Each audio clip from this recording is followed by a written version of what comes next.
Okie dokie. Welcome to another episode of The Next Best Thing with Andrea Cline-Thomas. Oh, today we have the beautiful, lovely, illustrious Jenna Hanchard on with us.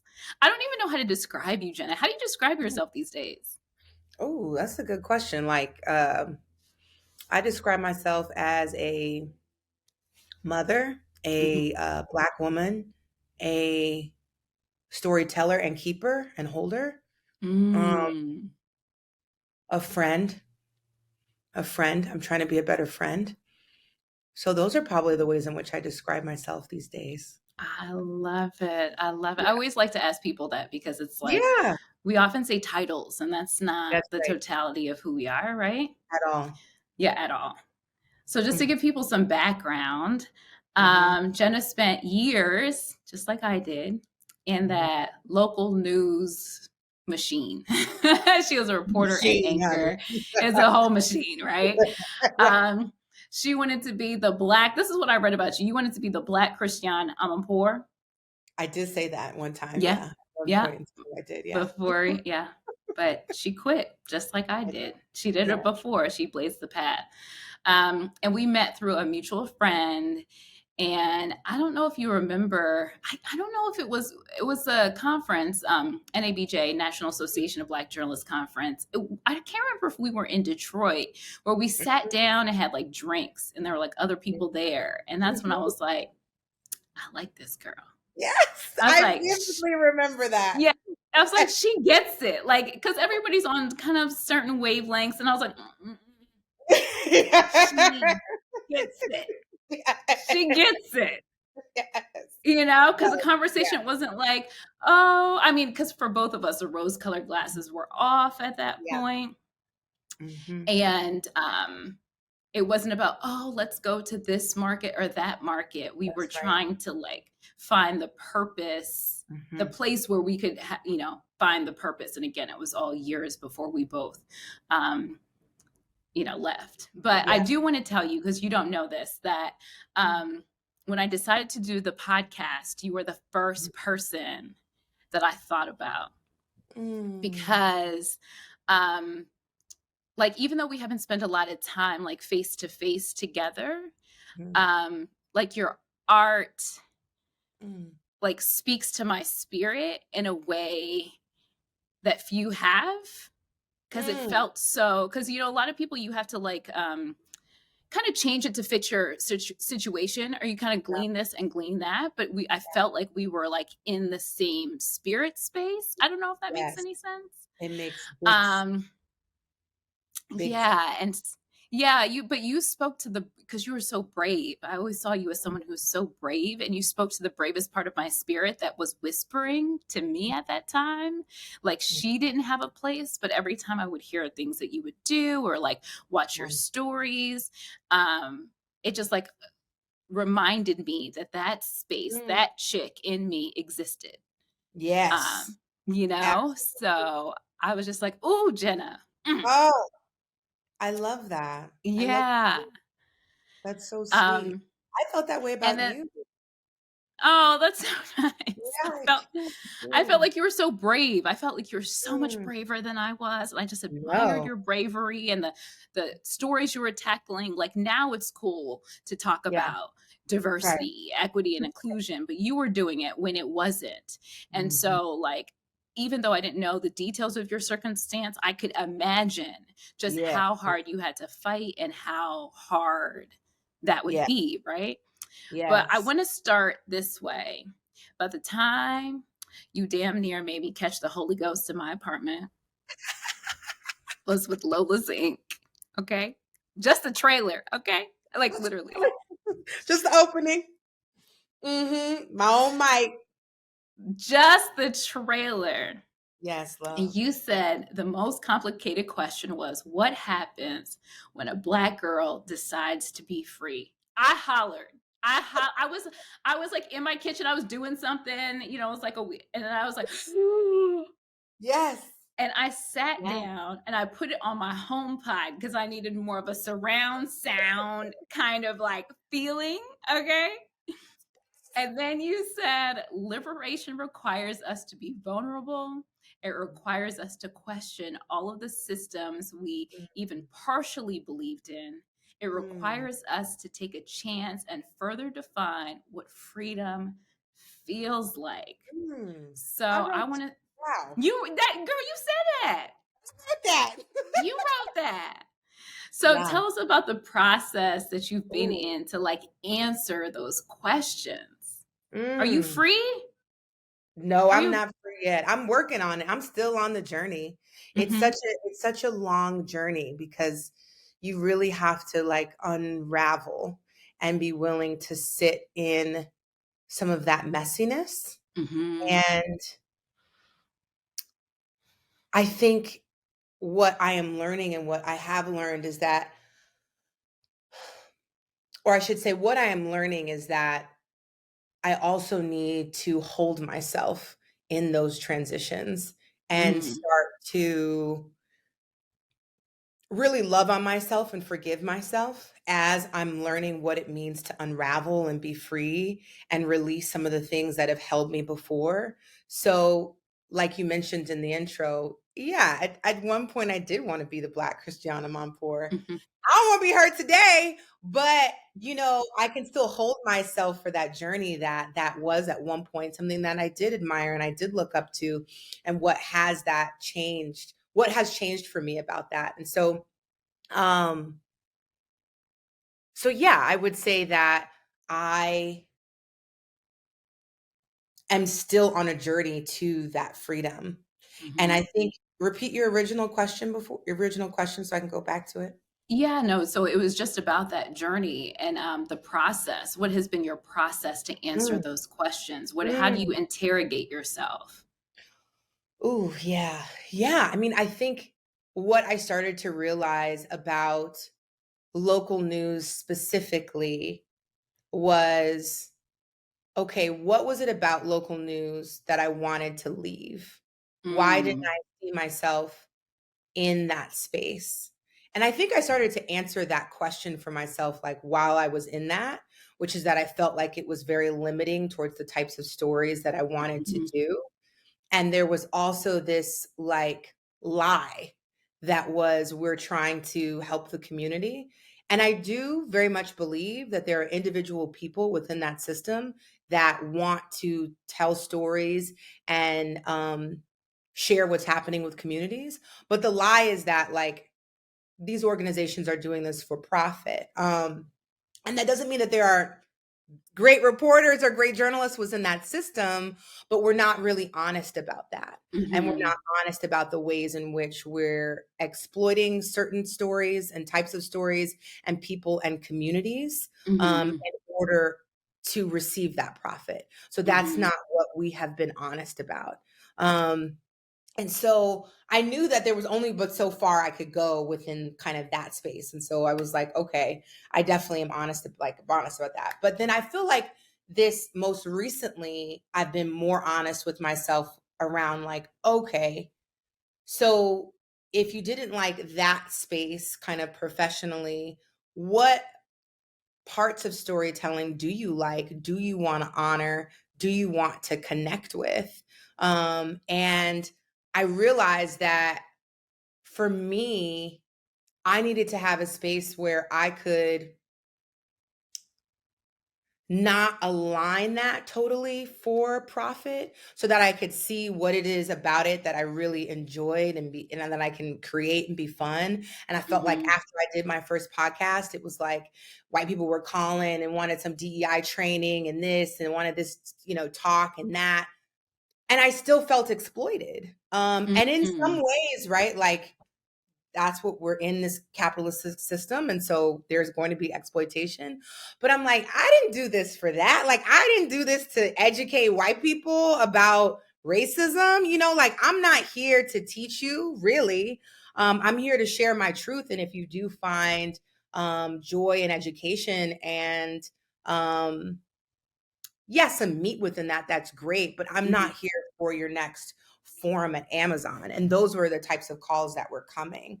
And they paid the bills, but I realized that I definitely wanted to deepen what I understood to be my joy within storytelling. And so now I'm asking that question to myself of like, what does it mean to connect to my storytelling in a free way that isn't centering or speaking to white people, but is centering and speaking to myself?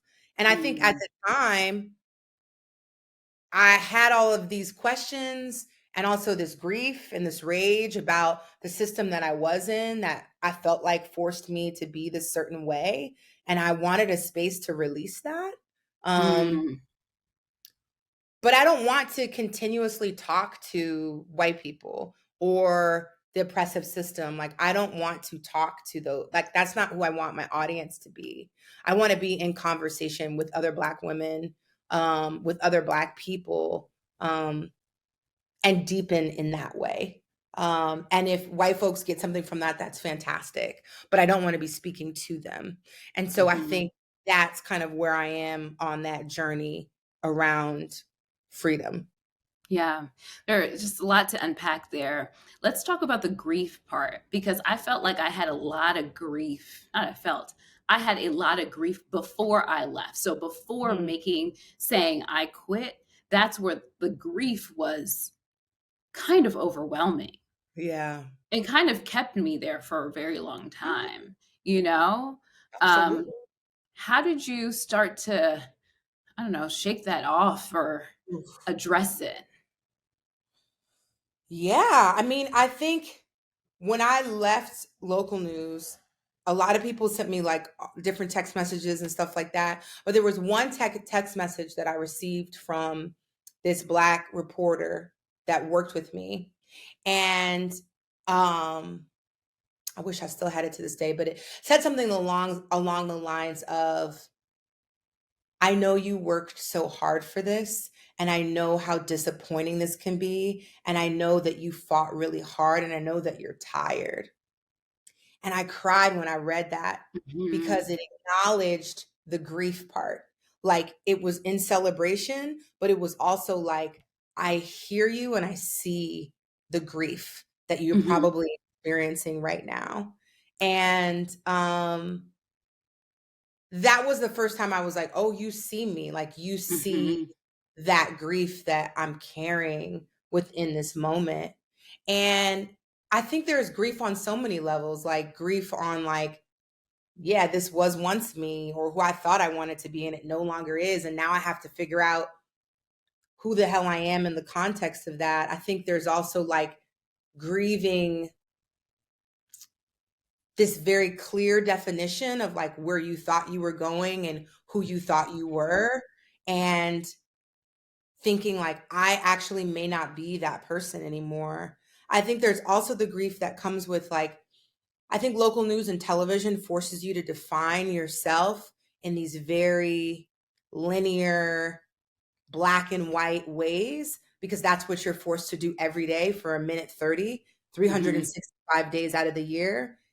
And life doesn't actually work that way, right? Like, Right, right. it's actually not at a 5th grade reading level and a minute 30 and your sound bites are this and you like, that's actually not how life works. It's Mhm, complicated, it's nuanced, it's messy.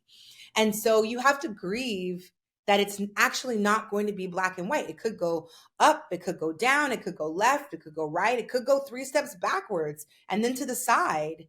And you have to be willing to like buckle up and be on that journey. mhm, And I think acknowledging that grief isn't like a bad thing, it's not a pejorative thing, but that it'll always be there. And that if you are not actively grieving, then you can't move forward. So the grief piece is required for mhm. progress, That's a right? great way to And look at it. we have this kind of really complicated understanding of grief as if like you're sitting there in a corner crying and then it's over when you're done crying and you wipe your eyes and the grief is no longer there. Nah, the grief is always there. Mhm, It will always be there because there will be something new to grieve and it can mhm. be active, we can recognize it and then we can continue to move to the next piece. Oh, I love that. Um, gosh, no, I love that. Because, but, like, when I quit, the day I quit, I cried when I quit. but then Yeah. after I slept really well. I'm Like, it was sure. like it was like the release, and then I didn't leave for a month, and then the Yeah. last day, one of my managers, and I was wearing a mask too, and one of my managers was like, "Oh my god, you look so happy." He's like, "It's almost scary." That's probably a I was like, lightness. and I didn't have, like, when I quit, I had nothing. I had nothing lined up. Good I for you. honestly wasn't in a place where I could just jump into something else full time and go into another Yeah. co like, I just emotionally, physically, I just could not Yeah. do that. I needed a beat, you know? Mhm. And I would tell people, like, they're Absolutely. like, "What are you gonna go do?" I was like, "Take a nap." And they're like, Yeah. "Ha, ha, ha, ha," and I was like, "No, no, no, no, no. It's I'm going to rest. take a nap. I'm going to Yes. rest. I'm Yes. really, really exhausted. Like, I'm really tired." Mhm. And you were talking about, forgiving yourself. What is it Mhm. that you're having to forgive yourself for? I mean, I think, probably personally, I think it could be like this kind of spiral of like, oh, I didn't want to do that. I didn't like that I did that. I wish I did something else. And then forgiving yourself for kind of getting into that mental spiral, at least Mm, for me, mhm. kind of how I have operated like, oh shit, I should have left earlier. Or I should have done this. Or actually, I should have taken that path. And I think it's just kind of knowing that you are actually on the path that you're supposed to be on, and that there's Yes. no, like, other timing or space or nothing else you could have done to change things Mhm. or make them different or better or whatever it is, that you are actually just right where you need to be, and I think that's where the forgiveness piece comes in, so that you're not thinking about, I don't know, coulda, woulda, shouldas. Yeah. Do you, look at your old videos, like your old stories? Have you Yeah, because I did looked at some earlier versions. Like, I looked at something I think I stumbled across on YouTube, like, I looked at it very early, and I was like, "Oh my god, like, look at Jenna, like, look at this little child that, like, had this big vision," you know? And I remember I was covering, like, some, I think it was, like, a political campaign. Mhm. I think I was at, like, I don't know, it was election night somewhere, and I was covering the Republican side or Democratic side, I don't remember. And I remember standing, and there were like 6 different people next to me. And I remember I was hearing them because, their live shots was going like one after Yeah. another, and I could hear them. And I remember like hearing all of their voices, and they all sounded the same. And Mhm. I asked my photographer at the time, I was like, "Do I sound like that? Do I sound like all those other people?" And he was like, "Yep, yeah, you do. You have this exact same voice." And I remember thinking then, like, damn. So I was really trying so hard to fit into a mold that um I subconsciously, I think, wasn't even aware that success, right, was fitting into this mold of sounding and looking and talking like everyone else. And when I decided that I didn't want to do that anymore, that's when the friction started happening Yes. Yes. externally and internally, right? Um, because you will get those questions, even internally, of like, shoot, should I be rubbing against this? Like, should I be talking differently? I remember when I first started to even track differently, I was like, oh my gosh, this sounds like actually me, you know? Mhm, mhm. But that took a while to get there. But there wasn't even space for that. I mean, I think when we got in, um I always tell people, we're in a bridge generation. You can't look at where we are now and not acknowledge how it used to be. I always say, like, we had to use our parents' sensibilities entering the workforce, and then things have drastically changed Sure. during our careers, right? Yeah. So remember the blazers. To look Oh, older, yeah. you can't show your shoulders because somehow that made you less smart. Yes. Yes. um, and then everybody had the bob, Yep. everybody had the bob. Sure did. I cut my hair. Um, but that was like, those things would keep you from getting another job. They I sure don't did. think people really understand that how we looked and how we sounded. I Mhm. mean, especially like at NABJ at the conventions, going in the Oh, convention hall, yeah, and so it's a convention hall and they have all managers there and you have a resume tape is like our currency, that's right. not your paper resume. And you would That's right. sit down with somebody who Yeah, watched your tape and say the things you would never hear in your face. that's Why do you right. sound like that? Why do you That's look right. like that? Your Yep, hair is this, yep. your clothes are that. And you would just, some people would just, it was a sport for some people to just tear you Yes. apart. And And yet illegal, I add, and very illegal. there's so many things in the business that are actually like HR violations Right. that are just, yeah, that were just a part of this is just how it is. Like so Yeah, many things that were HR violations that yeah, were just understood to absolutely. be okay. Yeah. Yeah. So what were your steps to try? Okay, you quit, Mhm. then what? Like professionally? Yeah, both personally and professionally. I know you've got a coach. Yeah, I did. I quit. I had a job though lined up before I quit because I Okay. had like a lot of fear around like what it meant to not work. Like I had wasn't totally free on that one. And I started working for a place called the Riveter. It was Mhm. I a remember. co-working space, but it was like um more like a white feminist kind of co-working space that was kind of rethinking about what it meant to be a woman at work through this white feminist lens. And that was the first time I had ever been in a workspace like that, that Mhm. was thinking about those things or actively talking about those things.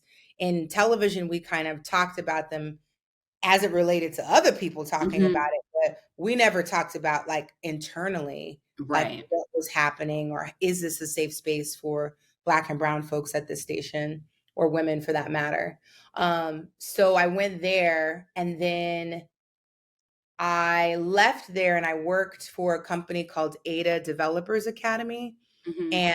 and they're like a Black and brown nonprofit for helping like gender nonconforming folks and Black and brown women get into the tech space. Mhm. And all the while I was doing that, I also did my own podcast. I also did a lot of like freelance work for the local NPR station. Um, Mhm. and then I did work for American Public Media and helping produce a podcast there. And then I also worked for the Smithsonian and then Mhm. produced a podcast on Black feminism with two of their curators there called the Collected Podcast. So I was trying to figure out a way to have a day job and also kind of pursue this passion of storytelling and insert myself in different storytelling spaces than I had been and really soaking up, what does it look like to work with a team of all Black women? Or, Right. what does it look like to do a comedy podcast or do a history podcast? Or what does it look like to work for a public media station? Is it that much different than a commercial media station? Mhm. No. So like I was trying to ask myself these Right. questions that really questioned my own ideals around, oh, things would be so much better if it was all Black women run, or oh, things would be so much better if it wasn't for profit, or this would be so much better. So I think me being in those spaces was a really great way to challenge my own assumptions and also get experience in multiple mediums and Mhm. storytelling spaces. So that has been a really cool journey. So what do you know to be true now after asking all of those questions, especially about yourself, how you like to work and Mm. what that should look like for you? What do I know to be true? Hmm. Because I'm doing that right now too, and like dabbling Mm, here and there. And yeah. I mean, I know that,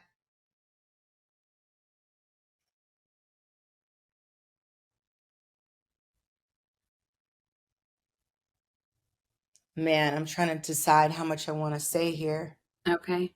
but I'm going to say it all. Okay. This is what I love about it. I think that what you spoke to a little bit earlier, which is like what spoke to your spirit, which is kind of that liberated space, Mhm. right? That when you're working towards liberation and when you're kind of aligning yourself with spaces and people that are also working towards liberation, then you're going to have like a different positive, like healthy outcome.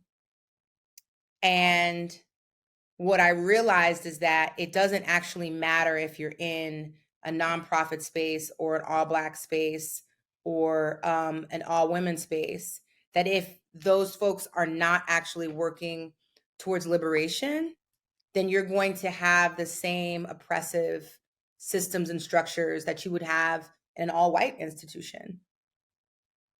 And So so, true. Mhm. now I start to think about like, what are the qualities that I would like to look for in like a working partner or working relationship or working environment that are going to benefit my creativity and Mhm. are going to make space for my growth? Um, I start to ask those types of questions as opposed to I just need it to be an all black space, Yes. right? Um, Mhm. because you can have some black oppressive people. Um, 1,000%. you A know, 1,000. I know. you know that people Yeah. are like, "Oh yeah, black this, black that, black woman this," but will crush you down. And Mhm. so, I think that's what I've started to learn to be true that I didn't fully know before. I thought that like my space was just a function of it being like corporate and just a function of it being run by white people. Mhm. Um, but I know that that's actually not true.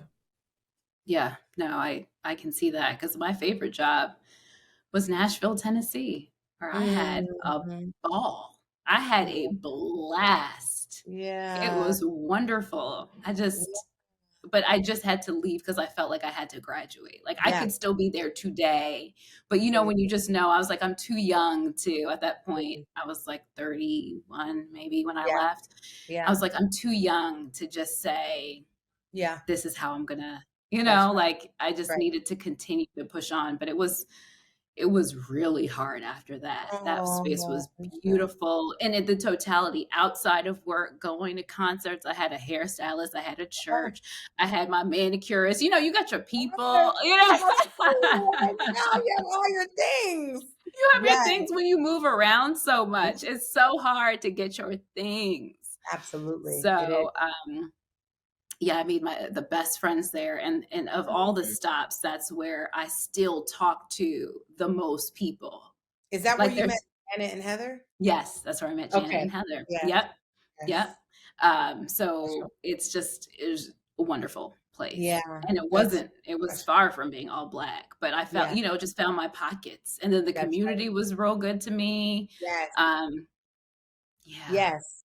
And see, that's what I mean. Like yeah, you found a place that poured into you mhm, in those ways. And that I feel like is what I know to be true is yeah, that there are people and places that are willing to pour into you, that are willing to value you, honor you, support you in ways that allow you to thrive. And that is a place to look for. yeah, Places. And those are people, I think those are places. Those can be work environments sometimes, but you can find those places by asking those types of questions. yeah. I wanna talk about you being a mother and Mhm. little baby, cute little Lena, who's a Mhm. perfect cross between the 2 of you. It's just like she has both of your faces. She It's does. She does amazing. at the same Uh, time. at the same time, it's amazing. Um, how do you want her to go through the world in a way that you had to learn how to do it? I mean, she's gonna Mm, grow up in a very different world, but how do you wanna make very. sure that she's kinda going through the world? Yeah. Yeah, I think I wanna try to show up for her in a way that will support her deepest joy. I think what you mentioned about kind of like where we were coming off of. Like, we were coming off of, or maybe I should just speak for myself. I was coming off of like parents who were part of a generation that were like, no, you get a job, you go get a job that can make you some Yes. money and your money and your career, and then you do these things, right? So I didn't necessarily have any questions that were posed to me about accessing my joy or things that I actually Right. liked or did. That wasn't what it, no, that wasn't an option, right? But I do hope that I could have like two conversations or multiple conversations with her that are one about like accessing her joy and living a joy-filled life, whatever that can be. And that can be through work or it can be outside of work. And also understanding that work is work. Like, I think that's another thing I learned to be true, is that it's work. Like, don't let anybody confuse it. At the end of the day, it is an exchange of your labor and time for money. That's what it is. Period. Period. Um, period. So Right. I definitely want her to understand that piece of it, and however she goes about doing that, and getting her money for an exchange of her labor and time, like, that's fantastic. Um, but I think I would also introduce that joy piece. And I hope that, yeah, I hope that she'll be able to make choices that honor her and herself in multiple ways. Because Mhm. as I look back on it, I'm like, I don't necessarily know if, yeah, my choice to become a broadcast journalist was one that honored me fully, but I thought it was a good choice at the time, you know. And so that's what I think I would want for her. I also,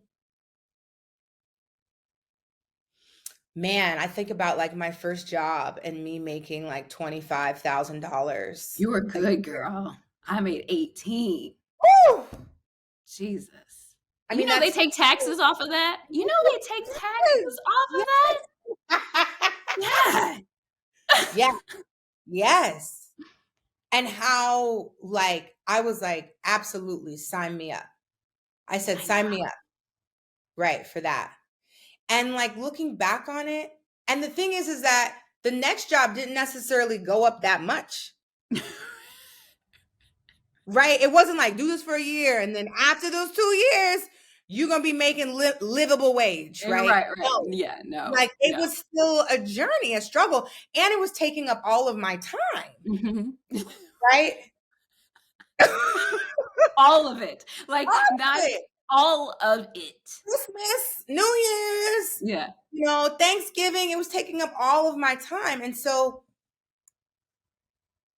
it actually wasn't the greatest financial decision, right, to get into the space. And so, not that I want her to be like, and there's nothing wrong with this, just like doing something for the money, that's awesome.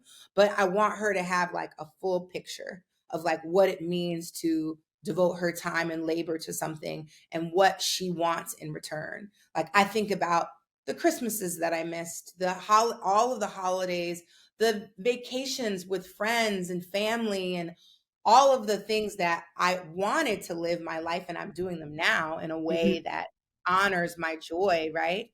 Um, but yeah, I definitely didn't ask myself that at 18 or 19, or not 18, 19, but yeah, like 20, 21, Mhm. And so I would want her to ask herself those questions, like, how do I want to live my life in work? Yeah. But I And will maybe have to she s does want to miss all those holidays. I don't know. Maybe she does want to make $18,000 a year. I don't know, but I want her to think about that. Yeah. Where was your first job? It was in Binghamton, New York, upstate New Oh, York. okay, upstate. Okay. I was in Yeah. Macon, Georgia.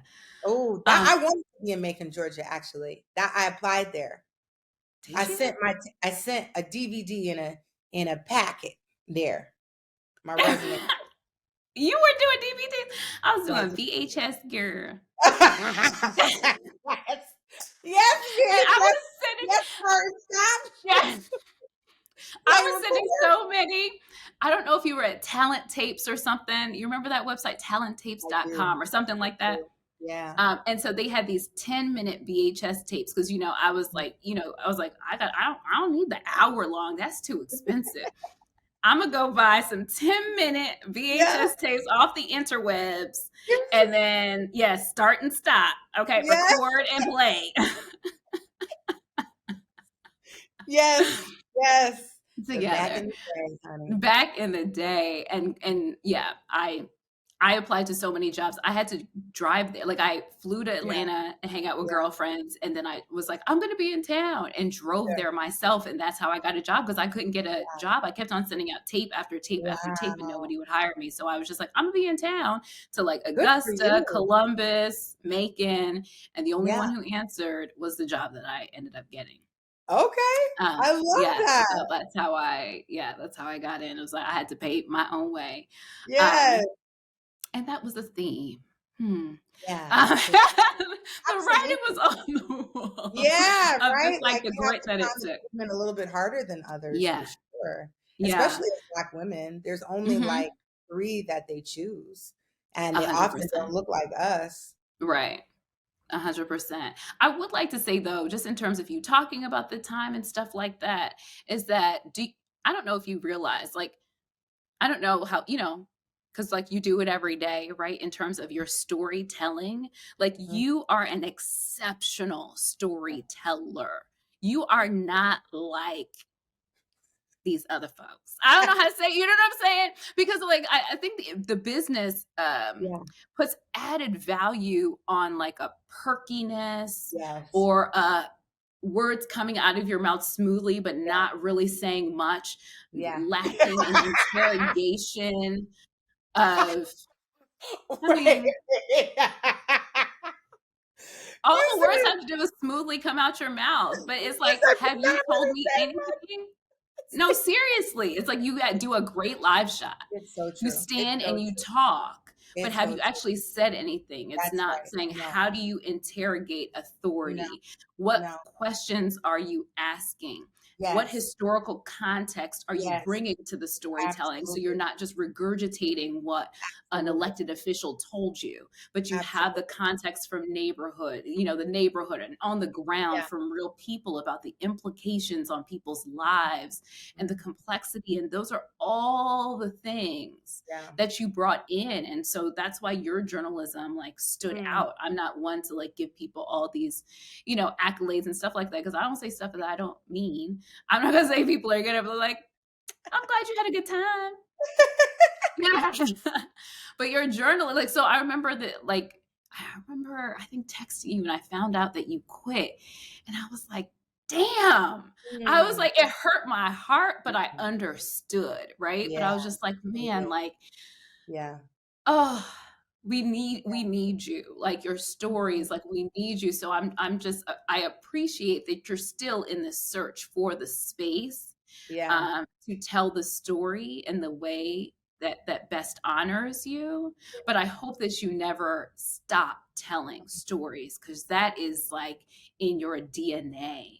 Like, even Mm. when you were doing the story with your family, and stuff like that in New York, like, Yeah. that's in your spirit in a Yeah. way that's a gift, right? Like, it's an anointing, it's a gift. It's Yeah. not just like something that you can't go to school for it. You were Right. born with it. And so Oh, just in terms of your perspective and how you think, I yeah. really hope that you don't, because I recognize the difficulty, right? And I Mhm. recognize the systems and I recognize the Yeah. barriers, but also the good thing, like with these podcasts and stuff, that Yeah. we the gatekeep there aren't as many gatekeepers as there That's used to right. be, Yeah. and then Absolutely. trying to find a way to take advantage of that. Absolutely. Yeah. Absolutely. No, I love that you say that, and I think your, your messages to me always came at this, like, beautifully, like, God-given time. Like, it was, like, so like, when I needed to hear it, like, your text message came through, like, "Keep pushing, like, keep going." And Mhm. so I value that immensely. Like, Mm. so appreciate you. Because when I like have doubted myself and doubted my space and my purpose, I feel like it was Black women who spoke into me, and at you being one of them. No, Like at the top of the glad. list, really, really. I'm glad, because I was like, Um, if I could write like Jenna Shoot, I'd be walking around like George Jefferson. Okay, you can't tell me nothing. Okay. but it's funny, but I think that's like another piece of that grief too, right? Like, you Mhm. know, when and I think it's a grief that is historical, right? Like Yeah, our value, our talent isn't always recognized within, these spaces. And so what happens to that, right? And what happens as we grieve that? And I think that is definitely one of the things that I had to grieve too. Like, well, damn, I'm a good writer. Well, damn, I won these Emmys. Well, damn, I done got you a whole television show out of the people that are here. Like I made that, and it's still not enough or not a value or not it's not necessarily going to be reflected in like a promotion or more money or a different position or whatever it is, right? It's still what the institution needs or believe you are. And so that is definitely something to grieve, you know? 100%.